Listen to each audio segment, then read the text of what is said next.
Kemudian dikuatkan oleh Al-Quran bahwa kisah Nabi Nuh itu adalah benar adanya dan diutusnya sama seperti Rasulullah untuk menegakkan kalimat Allah apa? La ilaha illallah wahdah, satu saja.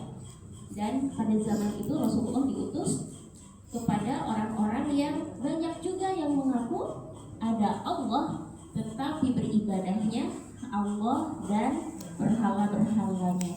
Apa buktinya? Buktinya adalah banyak yang bernama Abdullah. Kalau tidak percaya sama Allah sama sekali, tidak mungkin ada nama Abdullah. Ayah Rasulullah sendiri namanya Abdullah. Berarti lafaz Allah itu familiar pada saat itu, tetapi Allah itu disederajatkan dengan para berhala, dengan berhala-berhala yang ada di dalam Ka'bah.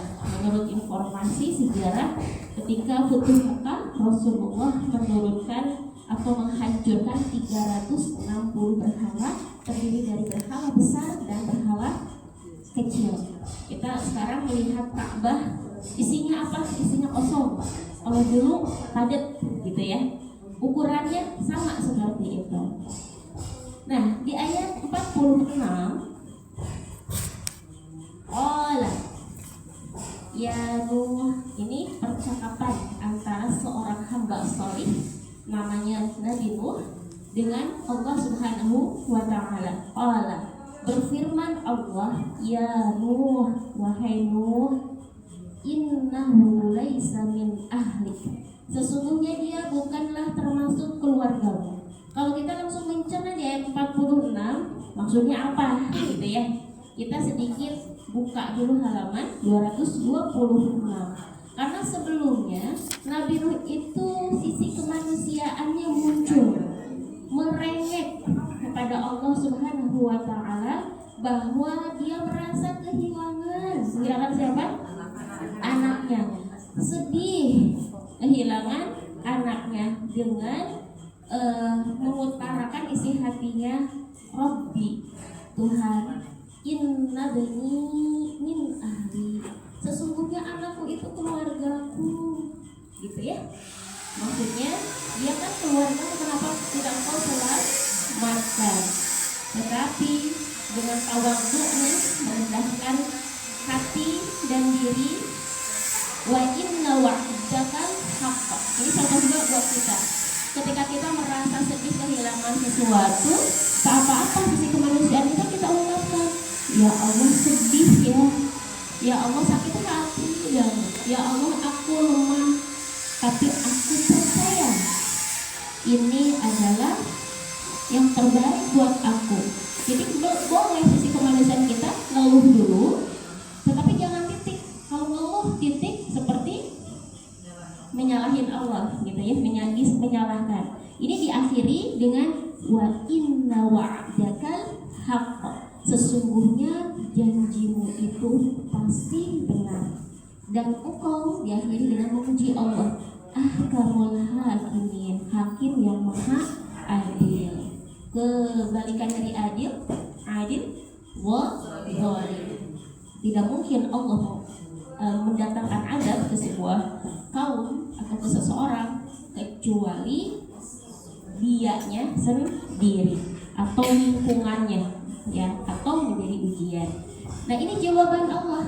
Allah berfirman setelah Nabi Nuh tadi mengeluh, wahai Nuh, sesungguhnya dia itu siapa? Anaknya yang ikut tenggelam itu, yang kafir itu, yang gak mau beribadah itu, laisa min ahli, dia bukan keluargamu. Yang melahirkan siapa? Istrinya siapa? Nabi Nuh. Tetapi Nabi Nuh bilang, Allah bilang, dia bukan keluargamu. Berarti dalam Islam ikatan darah, ikatan nasab itu bisa kalah dengan ikatan keimanan. Ikatan iman itu lebih kuat dibandingkan ikatan darah. Bisa dipahami di sini? Dalam hadis apa? Al-muslim akhul muslim.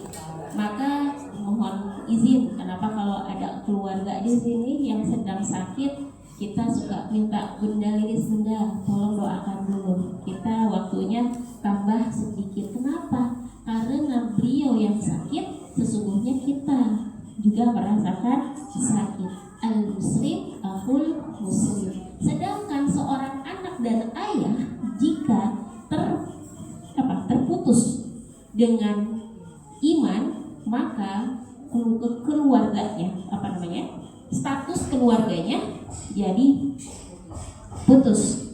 Ini dalilnya, innahu laisa min ahli. Sesungguhnya dia, dalam sejarah namanya Kan'an, bukanlah termasuk keluarga. Kenapa? Innahu amalun ghairu shalih. Karena dia telah berbuat yang tidak baik. Kenapa dia tidak diakui sebagai keluarga? Karena dia telah melakukan hal yang tidak baik, yang tidak diridhoi oleh Allah Subhanahu wa ta'ala. Bukan karena dia ayahnya berbeda, bukan, tetapi karena telah melakukan hal yang tidak baik, menjadi putuslah statusnya. Fala tas'alni ma laisa laka bihi 'ilm. Ditegaskan oleh Allah, janganlah engkau bertanya kepadaku atau memohon kepadaku sesuatu yang tidak engkau ketahui. Jadi apa yang terjadi di alam semesta ini itu sesuai dengan ilmunya Allah, sesuai dengan keridhaan Allah. Janganlah memaksa, kamu mah nggak punya ilmunya gitu. Seperti apa? Kita punya apa ya? Kita punya uang di dompet itu lumayan cukup untuk jajan anak 5 tahun misalkan. Tetapi ketika anak sekolah cuma dikasih berapa? Biasa berapa sih? Misalkan 5.000, padahal jus aja udah selesai gitu ya. 5.000. Udah kebayang sih di sana mereka tuh akan milih beli jus atau beli apa? Gak mungkin semuanya.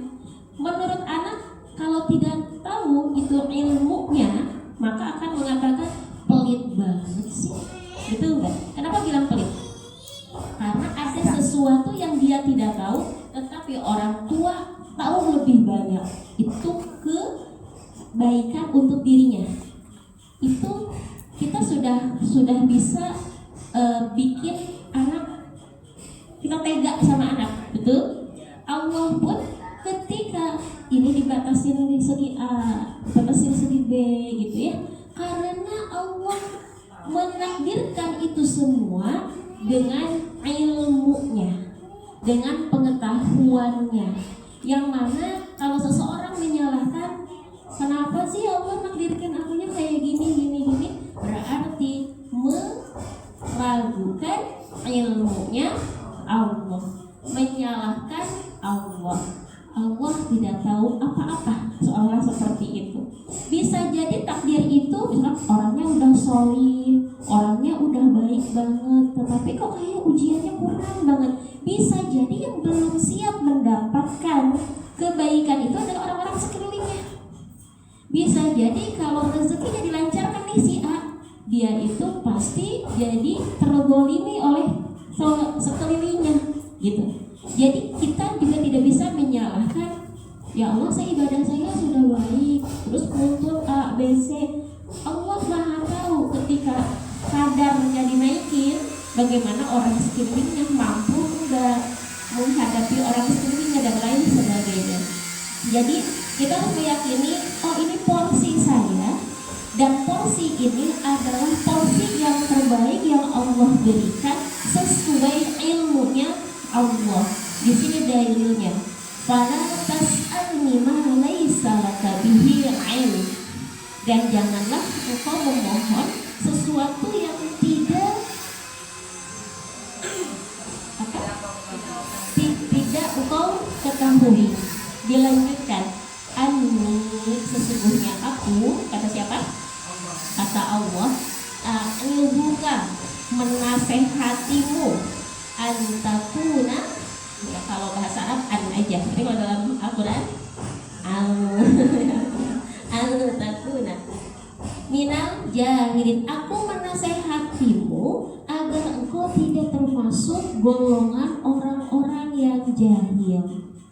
Berarti kalau ada orang yang menasehati, sebetulnya kita sedang diselamatkan dari golongan orang yang jahil. Allah menasehati Nabi Nuh diakhiri dengan ini. Kita pun kalau menasehati anak-anak jangan perintah aja. Nah, hati-hati temenmu, pilih-pilih ya. Titik. Anak tidak tahu maksudnya apa. Lanjutkan, agar engkau tidak terjerumus, agar engkau selamat, agar aku menasehatimu. Itu lebih lengkap lagi ya. Mama menasehatimu karena mama sayang, biar nanti kamu selamat. Jangan apa tadi? Larangannya aja atau perintahnya saja. Itu belum cukup. Nah, kembali lagi, Al-Quran itu pedoman kita. Dalam bertadabbur di Al-Quran, kita sedang membaca apa maksud yang Allah sampaikan. Kalau misalkan banyak ulama yang mengatakan seluruh ilmu itu intinya adalah dari Al-Quran. Kemudian kita baca 30 juz, mana ilmu sosiologi di sini, mana ilmu hukum di sini, mana ilmu politik di sini. Kalau dicerna sampai dalam ilmu-ilmu itu tuh ada semuanya. Kita lanjut ya. 47. Siapa lagi yang berbicara? Nabi Nuh. Setelah tadi ayat 46 Allah yang berfirman, sekarang Nabi Nuh yang berkata kemudian Nabi Nuh, Rabbi inni a'udzubika, ya Tuhanku, sesungguhnya aku berlindung kepadamu, an as'alaka, agar tidak memohon sesuatu yang tidak aku ketahui. Ini tandanya orang yang tawadhu. Ketika dinasehati bilangnya ya, dan mohon nanti dinasehati lagi ya. Ingatkan aku kalau nanti aku menyimpang lagi. Itu namanya jawaban yang tawadhu. Ketika dinasehati dengan lengkap, cuman diam atau malah beranjak, nah itu tidak dicontohkan. Yang dicontohkan ketika sudah dinasehati, nasihat ini berat gak?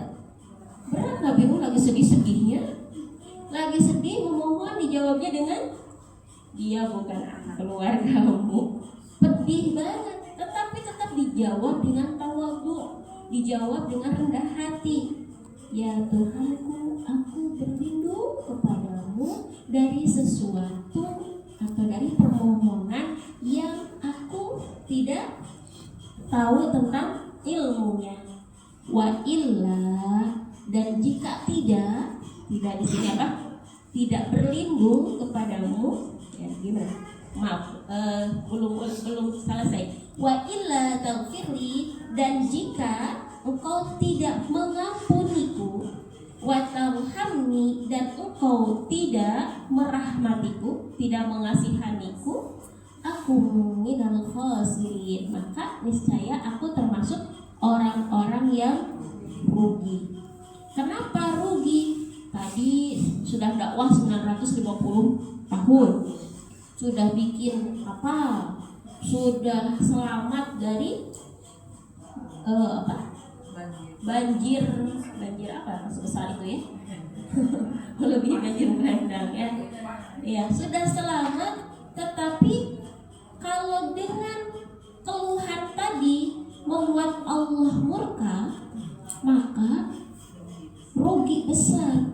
Perjuangannya sudah lama banget, pasti di akhir diakhiri dengan tidak diampuni dan tidak dirahmati. Ini masih satu rangkaian dari atas bahwa ini tanda ketawaduan Nabi Nuh. Tadi di awal berlindung agar tidak memohon kepada Allah lagi sesuatu yang tidak diketahui dan dilengkapi. Kalau engkau tidak mengampuni, berarti kan tadi salah ya. Minta memohon untuk anak itu salah kan? Maka Nabi Nuh langsung minta maaf. Minta maaf, mohon agar Allah mengampuni. Setelah diampuni, memang paketnya gitu. Setelah diampuni, watarhamni. Kalau doa dalam sholat apa? Robil firli. Ya, warhamni dulu apa? Warfirli dulu. Itu satu paket dulu, minta ampun baru dirahmati. Maka ketika bulan Ramadan jangan fokus rahmat dulu. Kadang suka lupa minta ampunnya. 30 hari atau 29 hari di Ramadan itu adalah bulan pengampunan, bulan rahmat, bulan diijabah doa. Ijabah doa tuh dari mana? Dari poin mana? Dari poin rahmat, betul nggak? Dari poin rahmat. Pengennya doanya dikabulkan dalam Ramadan, betul? Ketika Lailatul Qadar dicari gitu ya. Tetapi kalau sebelumnya dosa kita tidak kita kecilkan, kecil kemungkinan kita mendapatkan warhamni. Jadi kalau beribadah itu tujuan utamanya itu minta diampuni dosa. Dosa apa? Aku gak pernah punya dosa besar. Justru dosa kecil itulah. Dosa kecil seperti apa? Kita dikasih waktu banyak tapi masih lalai. Di sekeliling kita orang-orang sayang sama kita tapi kita masih kurang silaturahminya. Di anak-anak pinter-pinter, soleh-soleh, jarang bilang makasih sama anak. Anakku udah berjuang, kita jarang mengapresiasi. Makasih ya nak, kau jadi anak baik. Itu juga jarang sekali. Itu kelalaian seperti itu. Kata suami sudah bertanggung jawab, jarang bilang makasih ya sudah berkorban, makasih udah mau capek, makasih udah melindungi, membuat aman. Itu bisa jadi dosa ketika kita lalai, dan kelalaian itu harus dimintai ampunannya. Nah, kalau ini dirahmati Allah satu paket. Paketnya apa? Ampunan dulu, baru rahmat. Jangan minta doa dulu. Nah, doa itu berarti dari apa? Rahmat. Tapi perbanyak dulu istighfar. Setiap waktunya sholat, yang waktu di bulan Ramadan, selain bulan Ramadan biasanya berapa? Istighfarnya 100, Masya Allah. Nanti berlipat. Jadi berapa? 300 satu kali salat. Kali 5 1.500. Masya Allah, luar biasa. Target itu hanya kita yang tahu dan kita naikkan. Karena itu Ramadan yang keberapa untuk kita. Kalau yang hari ini usia 40, saat ini muda-muda sih ya. Hari ini 40 dan waktu baligh itu 12. Berarti Ramadannya udah berapa kali? Udah banyak. Ya, udah berapa kali? Istighfarnya sudah naik berapa kali? Kan harusnya begitu. Ya, wallahu a'lam bishawab. Satu ayat lagi ya? Belum ya? 2 ayat lagi ya? Baik, kita agak cepatkan. Qila, tadi Nabi Nuh, sekarang Allah lagi. Qila, diucap, ini firmankan, ya Nuh, wahai Nuh, ihbit bisalamin minna, turunlah engkau dengan sejahtera, dengan selamat, minna dari kami, wa barakatin alaika, dan penuh keberkahan bagimu, wa ala umamin, dan bagi semua umat mukmin mimman ma'ak, yang ada bersamamu. Berapa orang kalian? 80 orang itu. Sekarang turunlah dan turunlah dengan penuh keberkahan. Karena tandanya kalau sudah dirahmati, hidupnya lebih berkah. Itu ada kaitannya tadi ya. Banyak-banyaklah beristighfar, maka Allah akan merahmati. Tandanya kau semakin berkah, tubuhnya semakin berkah, hartanya semakin berkah, waktunya semakin berkah, anaknya semakin berkah, rumah tangganya semakin berkah. Jadi Ramadan itu, kembali lagi karena kita mau Ramadan ini adalah untuk mengumpulkan rahmatnya Allah tadi, tetapi harus diawali dengan minta ampun. Nanti efeknya akan kita rasakan 11 bulan setelah Ramadan.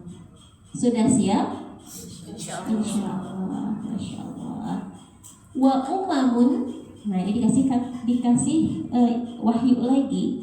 Dan umat-umat sanumat ti'uhum, kelak mereka itu akan bersenang-senang. Kan waktu sebelum banjir, umat ini selalu ditindas nggak? Ditindas. Sekarang yang nindasin masih ada? Nggak ada. Maka ketika udah turun dari kapal, mereka itu hatinya akan lebih senang, lebih baik. Tsumma yamassuhum. Tetapi seiring waktu akan ditimpa kepada mereka azab yang pedih. Maksudnya bagaimana? Keturunan Nabi Nuh dan 80 orang itu tidak dijamin semuanya beriman. Semuanya yang 80 itu nanti akan mendapatkan keturunan, dan keturunan itu yang berimannya kembali lebih sedikit. Yang lebih banyak itu adalah orang yang ingkar. Kayak seperti sekarang di muka bumi, mungkin yang benar-benar Islam itu seberapa persennya sih? Gitu. Dan sunatullahnya masih seperti itu. Ya, itu menandakan dari 48 ini dipersilahkan turun, kau akan bersenang-senang, tetapi senang-senangnya itu ada batasnya. Senang-senang itu batasnya saat umat kembali ke jalan yang tidak benar. Ini yang harus kita pelihara. Kalau merasakan hari ini saya mah aman, saya mah senang, saya mah tidak banyak yang recokin atau apalagi tidak seperti orang-orang lah gitu ya, misalkan itu akan hilang dengan sendirinya seiring dengan dosa kita. Tidak diberikan di bumi, maka diberikannya di akhirat.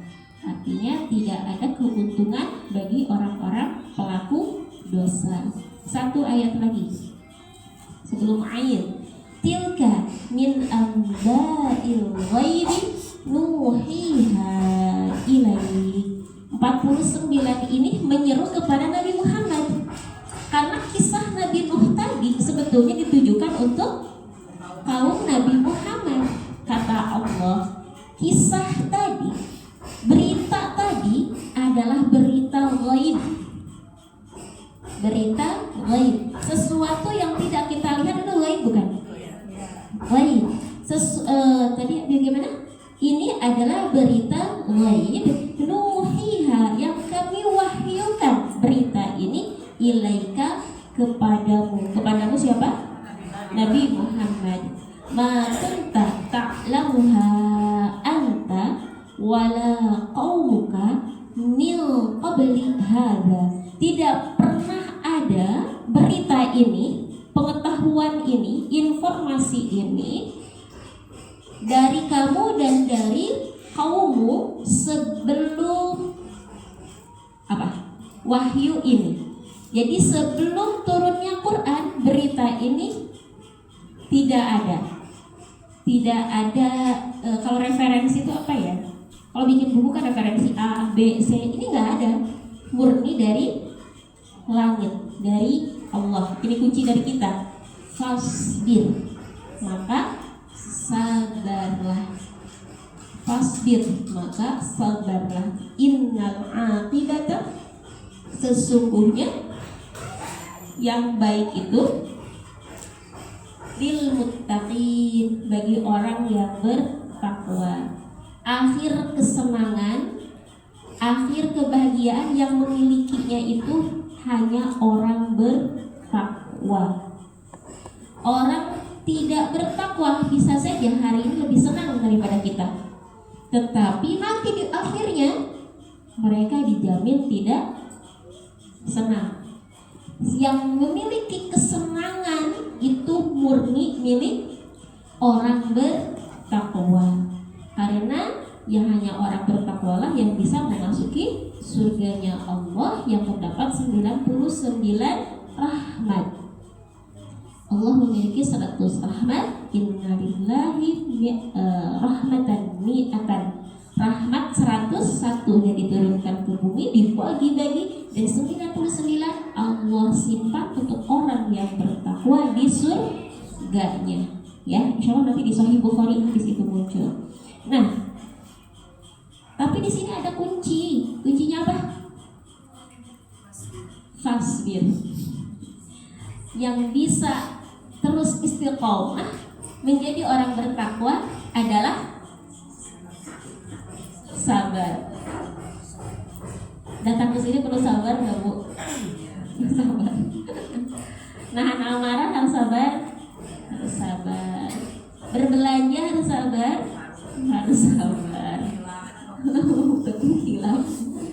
Nah, jadi sudah dikasih clue bahwa kebahagiaan itu hanya untuk orang yang bertakwa, dan orang tidak bisa takwa kalau belum bisa sabar. Ayo kita saling mengingatkan dalam kesabaran. Wallahu a'lam bishawab. Insyaallah kita lanjut